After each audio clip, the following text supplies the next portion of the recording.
saja, walaupun ada perbedaan antara bangsa-bangsa individualis dengan bangsa-bangsa kolektif. Jadi pada bangsa-bangsa individualis, terutama di dunia barat, konflik bisa menjadi terbuka dan orang berani berbeda pendapat, berdebat, bahkan bertengkar tanpa ada beban psikologis. Sedangkan kalau di negara-negara timur, di negara-negara kolektif, kecenderungan orang menghindari konflik karena mereka sangat mengutamakan harmoni. Namun demikian tetap saja konflik itu terjadi, dan konflik didefinisikan sebagai proses ketika satu pihak merasa bahwa pihak lain memberi efek negatif atau akan memberi efek negatif terhadap sesuatu yang dianggap penting bagi pihaknya. Nah, ternyata pemikiran terkait konflik ini mengalami transisi. Jadi dimulai dari pemikiran tradisional, kemudian pemikiran human relation, dan pemikiran interaksionis. Pemikiran tradisional mendefinisikan konflik sebagai hal yang merusak dan harus dihindari. Nah, di Indonesia mayoritas orang masih memandang atau pemikiran orang Indonesia kebanyakan masih tradisional ini. Artinya apa? Setiap kali ada potensi konflik, orang menghindari, jangan sampai berkonflik.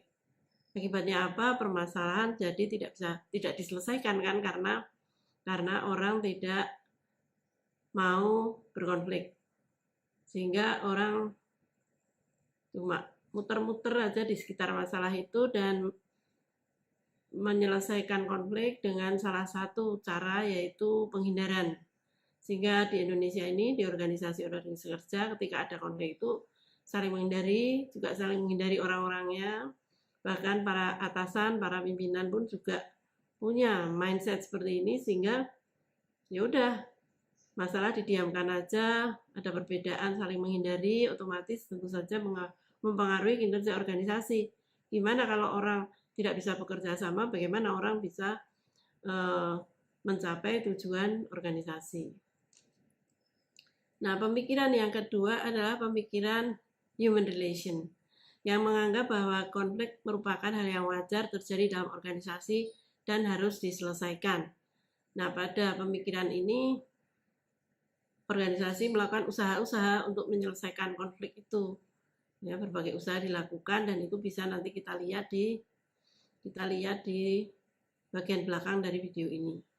Namun, pemikiran yang ketiga, ini pemikiran yang paling baru, disebut sebagai interaksionis. Nah, menurut pemikiran interaksionis ini, konflik itu positif malah, ya, jadi malah bagus dan dibutuhkan untuk menunjang kinerja organisasi. Nah, mengikuti pemikiran yang terbaru ini, justru konflik itu dimunculkan di dalam organisasi sehingga orang kemudian mempunyai skill untuk berkonflik dan terbiasa berkonflik tanpa merusak hubungan antar karyawan.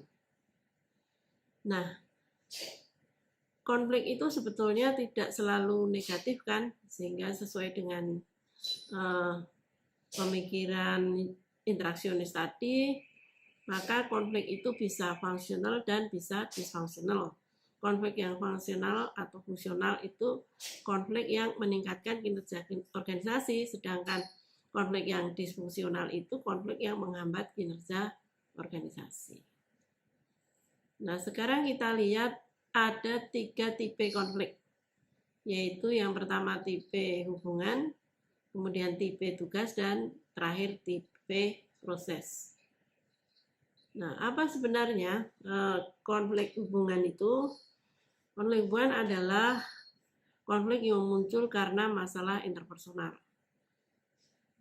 Bagaimana dan apa penyebab masalah interpersonal akan dibahas di bagian belakang video ini. Namun intinya konflik interpersonal ini ketidakcocokan antar orangnya. Ya. Jadi orang-orang ini atau kelompok-kelompok ini memang dari sononya memang udah nggak cocok.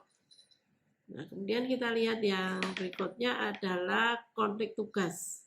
Nah, konflik tugas adalah konflik yang muncul karena perbedaan pendapat terkait tugas. Jadi sebetulnya konflik tugas ini ya gimana sih tugas ini harusnya diselesaikan, apa sih masalahnya, apa strateginya agar tugas bisa diselesaikan dengan baik. Ini terjadi perbedaan pendapat di antara para karyawan yang melaksanakan tugas itu. Nah, dari situ muncullah perbedaan yang kemudian menghasilkan konflik. Sedangkan yang terakhir adalah konflik proses, yaitu konflik yang muncul karena perbedaan pendapat terkait proses pelaksanaan tugas. Nah, di sini ini terkait penjadwalan, terkait bagi-bagi tugas, misalnya siapa mengerjakan ini, siapa mengerjakan itu, kemudian mengenai metodenya, langkah-langkahnya. Nah, ini adalah konflik proses. Kemudian apa saja penyebab dari konflik itu? Nah, penyebab konflik yang pertama adalah komunikasi, kemudian struktur, dan yang terakhir adalah personal. Penyebab konflik terkait komunikasi salah satunya karena adanya perbedaan dalam memaknai kalimat, perbedaan dalam memaknai kata-kata. Kemudian yang kedua adalah salah paham ya. Dan yang ketiga adalah noise. Noise adalah suara-suara di sekeliling orang yang berkomunikasi ini. Kan noise tidak hanya selalu suara ya, tetapi suasana yang mengganggu di sekeliling orang yang sedang berkomunikasi ini yang menyebabkan salah nangkep. Kalau online juga karena adanya koneksi yang kurang baik ya, bisa juga salah nangkep karena masalah noise. Kemudian yang kedua masalah struktur. Nah, struktur ini yang pertama ambiguitas tugas. Itu adalah ketika tugasnya tidak jelas sehingga kedua belah pihak merasa ini tugas saya, atau sebaliknya malah merasa ini bukan tugas saya. Kemudian ketika kedua belah pihak itu tujuannya tidak cocok sehingga terjadi ketidakcocokan tujuan. Dan yang ketiga, kepemimpinan yang kurang baik ya. Kepemimpinan yang kurang baik ini tidak bisa membagi tugas, tidak bisa membuat keputusan dengan cepat dan tepat, kemudian tidak bisa menengahi permasalahan antara anak buahnya, ini juga menjadi penyebab konflik. Dan berikutnya adalah kesaling tergantungan tugas. Ketika tugas satu orang atau satu kelompok tergantung pada tugas orang lain atau kelompok lain. Ini menyebabkan interaksinya lebih intens dan akhirnya menghasilkan konflik. Berikutnya konflik personal. Nah, konflik personal ini yang pertama adalah adanya perbedaan nilai. Jadi di dalam masyarakat itu ada nilai-nilai yang berbeda di seluruh dunia ya. Nilai-nilai ada apa yang diyakini oleh masyarakat itu. Bahkan di Indonesia pun ada nilai-nilai yang berbeda antar masyarakat. Nah, salah satu contoh perbedaan nilai yang pernah saya temui adalah ketika suatu hari saya dikeluhi oleh seorang karyawan, malah tidak hanya seorang ya, 2 orang karyawan, ngeluh bahwa pimpinannya itu galak dan suka marah-marah gitu. Nah, kemudian saya mendapat kesempatan untuk rapat dan kemudian bekerja dengan sang pimpinan ini. Nah, disitulah saya menyadari bahwa sang pimpinan ini berasal dari satu daerah tertentu di Indonesia, di mana orang-orang di daerah itu ini kalau ngomong itu keras dan kadang mengandung umpatan. Tapi bagi saya yang sudah mengenal orang-orang dari daerah ini, itu merupakan hal yang biasa bagi mereka tuh kalau ngomong memang suaranya keras, kadang-kadang mengandung umpatan-umpatan. Namun bagi 2 orang karyawan yang mengeluh pada saya ini, rupanya mereka asing dengan budaya itu, belum pernah ke sana atau belum pernah punya kenalan orang dari sana. Akibatnya dia merasa bahwa setiap hari itu dia dimarah-marahi. Nah, ini adalah perbedaan nilai tadi. Kemudian yang kedua adalah karena tipe kepribadian. Nah, kalau tipe kepribadian ini jelas ada orang-orang yang memang secara pribadi belum matang ya, sehingga mudah jengkel, mudah marah, mudah mengalami amigdala hijack ya. Mungkin nanti di video lain akan kita bahas terkait amigdala hijack ini, jadi orang yang gampang marah ya. Dan itu juga gampang tersinggung, gampang sakit hati, orang-orang seperti ini. Kemudian kalau dia juga orang yang outspoken ya, asertif, berani menyampaikan pendapat, ya dia pasti akan menyampaikan pendapat dan disitulah akan terjadi konflik. Selanjutnya kita akan membahas tentang intensi berkonflik. Jadi niat ya, niat berkonflik. Jadi orang itu ternyata juga punya niat berkonflik yang berbeda-beda. Kita lihat di sini, niat berkonflik ini dibedakan atau dilihat dari dua hal. Yang pertama adalah asertivitas, kemampuan orang untuk menyampaikan pemikiran, pendapatnya, atau apa yang dirasakan, dan kerjasama, yaitu keinginan orang, intensi orang untuk bekerja sama dengan orang lain. Nah, berdasarkan dua sudut pandang dalam meninjau intensi ini, kita punya 5 model penyelesaian konflik. Nah, kita lihat pada gambar, garis ke atas adalah asertivitas atau kemampuan untuk menyampaikan pemikiran atau perasaannya. Sedangkan ke bawah, dari kiri ke kanan adalah kerjasama, yaitu keinginan seseorang atau satu kelompok untuk bekerja sama dengan orang lain. Nah, dari dua intensi ini ditemukan 5. Yang pertama paling kiri bawah, di mana orang ini asertivitasnya rendah, jadi dia tidak suka menyampaikan pemikirannya, pendapatnya, tidak suka berdebat, malas gitu ya. Tetapi juga kerjasamanya rendah, jadi dia juga malas bekerja sama dengan orang lain. Nah, orang seperti ini atau kelompok seperti ini, ya seperti yang saya ceritakan tadi, mayoritas atau mungkin tidak mayoritas ya, beberapa atau mungkin kebanyakan ya, orang Indonesia itu ada di sini. Jadi malas berdebat, tidak suka berdebat, tidak suka menyampaikan pendapat, dan malas kerja sama juga, sehingga apa yang terjadi ini sebagian deh, nggak semuanya ya. Nah, nanti yang lain yang di sebelah kanan bawah ya. Nah, ini akhirnya apa? Yaitu tadi masalah tidak diselesaikan, dihindari, dan sebagainya. Sekarang kita lihat kotak yang kiri atas. Kotak kiri atasnya adalah kompetisi. Jadi orang ini kemampuan berpendapatnya tinggi, ya, senang berdebat, senang menyampaikan pendapat, namun tidak ingin bekerja sama, tidak suka bekerja sama. Nah, jenis yang ini tentunya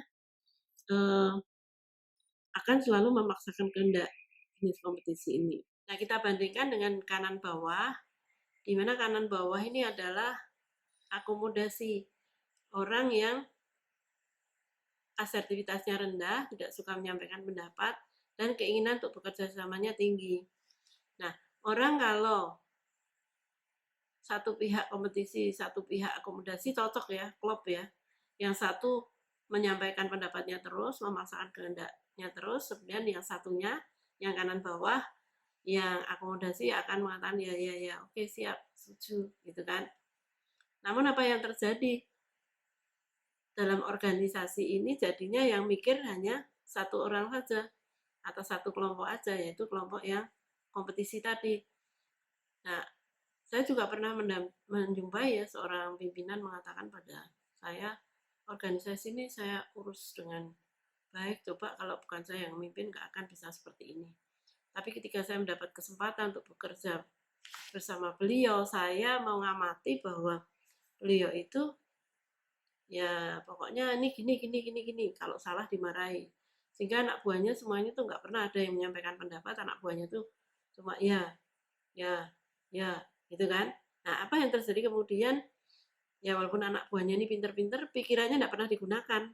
Karena semuanya mengikuti pemikiran sang pemimpin itu.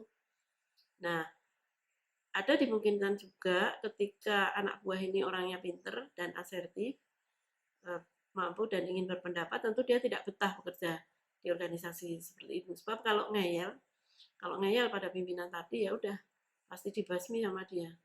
dikata-katai pokoknya supaya sampai nurut gitu.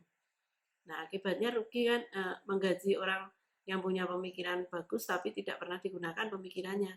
Dan seperti saya katakan tadi, kalau orang yang pemikirannya bagus ini asertif, ya dia memilih untuk keluar dari organisasi tersebut. Dan saya tengarai memang di organisasi beliau itu orangnya nurut-nurut dan apa, sebagian hanya melaksanakan aja apa yang dia minta, tidak bukan sebagian ya, mayoritas melaksanakan apa yang dia minta, tidak pernah menyampaikan pemikirannya sendiri.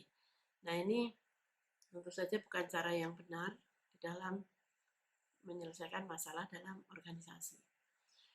Kemudian kita lihat yang di tengah. Yang di tengah ini adalah kompromi. Jadi bagaimana, apa artinya kompromi itu? Saya contohkan begini. Ada dua unit ya, dua unit itu. Untuk 2 unit ini anggaran totalnya, ada kegiatan untuk anggaran totalnya itu 500 juta. Nah, 2 unit ini kemudian menghindari konflik, menyelesaikan bagaimana bagi 500 juta itu, solusinya adalah dengan dibagi rata.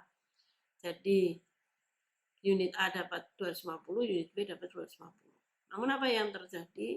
Sebenarnya kalau kita teliti lebih lanjut, kegiatan-kegiatan di unit A ini membutuhkan biaya yang lebih besar. Dan ini kegiatan pelayanan publik misalnya ya, dia membutuhkan dana yang lebih besar.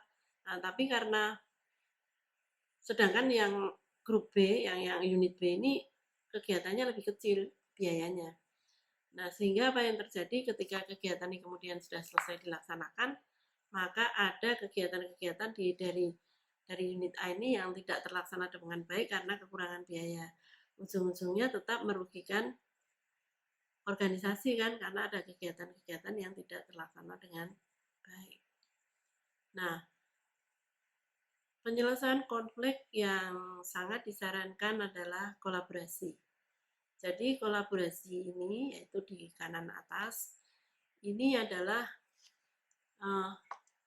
mempertengkarkan atau memperdebatkan antara dua pihak ini untuk saling berargumen, ya, mengikuti kotak tadi. Jadi kedua belah pihak ini harus asertif dan kemudian saling berani untuk menyampaikan pendapat, saling berani untuk berdebat. Namun demikian di dalam jiwa dari kedua belah pihak ini ada keinginan besar untuk bekerja sama untuk mencapai tujuan organisasi. Jadi seluruh konflik ini dipusatkan dalam rangka meningkatkan kinerja organisasi. Itu jiwanya, jiwa dalam berkonflik itu. Sebab ada toh jiwa dalam berkonflik itu yang ingin menang sendiri, ingin memaksakan kehendak, tidak peduli nanti efeknya gimana terhadap organisasi, atau dia merasa bahwa pemikirannya itulah yang terbaik untuk organisasi. Nah, ini tentu saja kurang baik, karena ketika memaksakan kehendak berarti yang bersangkutan ini sesuai dengan kotak. 4 kotak tadi dia adalah kompetisi, jadi dia mau menang sendiri gitu kan. Nah, bagaimana agar orang itu bisa berkolaborasi dengan baik? Ada 3 syarat berkolaborasi. Sekali lagi menggarisbawahi yang sudah saya sampaikan tadi, yaitu pertama mampu bersikap asertif. Ya, jadi mampu memenuhi, kalau garis dari bawah ke atas tadi, di kotak tadi adalah dia ada di atas. Jadi mampu bersikap asertif, mampu bicara dengan baik, tegas. Ya, kemudian yang kedua, garis dari kiri ke kanan ya, dia mampu atau ingin bekerja sama untuk mencapai tujuan organisasi. Nah, yang ketiga ini yang paling penting dari syarat kolaborasi adalah tidak menyerang pribadi. Jadi bisa di dalam suatu perdebatan sengit gitu ya, ini bisa terjadi misalnya ketika si A menyampaikan pendapatnya, kemudian si B sudah dalam kondisi merasa kalah dan jengkel, kemudian si B berkata pada si A, dulu kamu kuliahnya di mana sih? Nah, ini sudah menyerang pribadi A, ini urusan kuliahnya A ini kok jadi dibawa-bawa ke sini. Nah, ini yang tidak boleh dilakukan di dalam penyelesaian konflik kolaborasi. Jadi tidak boleh menyerang orangnya. Kamu tuh ngeyel, kamu tuh orangnya ngeyel kok. Kamu tuh orangnya goblok, misalnya seperti itu. Ya, kalau debat-debat di media sosial itu, kalau debat-debat kusir kan ada memang ya grup-grup yang isinya debat kusir di Facebook itu, ya silakan aja ngomong-ngomong, ngata-ngatain orang goblok, nggak punya otak dan sebagainya. Karena memang cirinya itu kusir. Jadi kalau kusir itu memang menyerang pribadi itu jadinya kusir. Nggak tahu kenapa kok dikaitkan dengan kusir. Tapi ketika Anda ingin berdebat dengan keren dalam suasana yang beneran keren ya, bukan yang kusir-kusir itu, ya Anda harus menjaga diri Anda untuk tidak menyerang pribadi. Kalau yang debat-debat kusir di Facebook itu, ya saya kadang-kadang ikut juga, soalnya hanya pengen senang-senang aja ya, pengen ribut-ribut, pengen senang-senang, pengen mengejek orang itu, ya itu salurannya di grup Facebook yang tidak saling mengenal dan debatnya kusir-kusir itu nggak masalah. Tapi di dalam dunia kerja Anda harus menghindari model-model kusir ini. Nah, demikian tadi terkait konflik di dalam organisasi. Semoga bermanfaat.